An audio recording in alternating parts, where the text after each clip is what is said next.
Django had spent his whole life on this water, following the seasonal winds and the ancient migrations of the kingfish.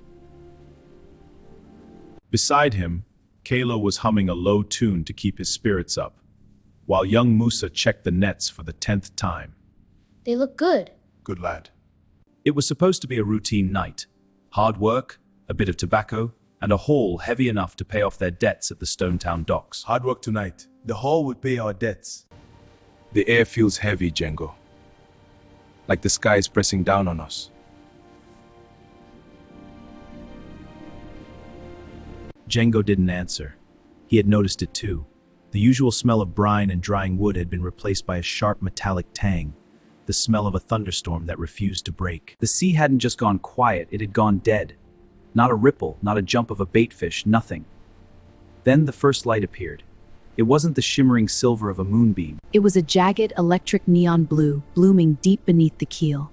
It moved with a speed that defied nature, zigzagging in impossible angles. Is that a jellyfish? Do you think they glow like the stars? No. Jellyfish don't glow like the stars. As he spoke, the water began to boil. But it wasn't heat that rose from the depths, it was a bone-deep chill.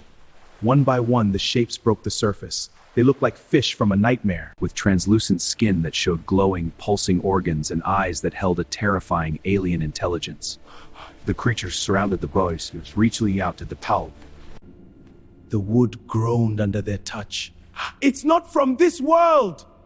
He scrambled for the lantern, desperate for a light that made sense. While Django stood frozen, his hands clamped to his head, realizing that the sea he loved had just become a doorway to somewhere else. Kylo, get back!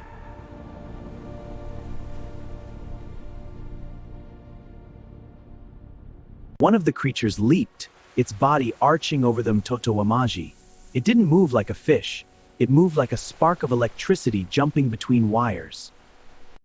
As it passed overhead, the air turned freezing, and a smell like burnt copper filled Django's lungs.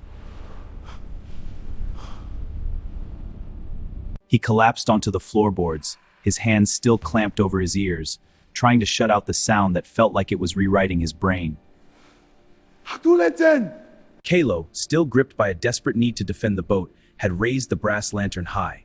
The creature at the bow didn't lunge for Kalo's throat. It hovered, its spindly glowing limbs twitching, and then it reached out. Dozens more of the beings rose, their fins cutting the surface like jagged glass. They weren't attacking, they were feeding. They swung the heat from the air and the light from the sky. They aren't hunting us, Django. We're just in the way.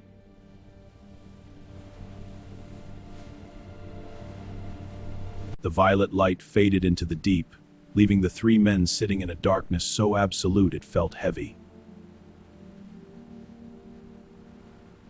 Django looked up at the moon, finally lowering his hands.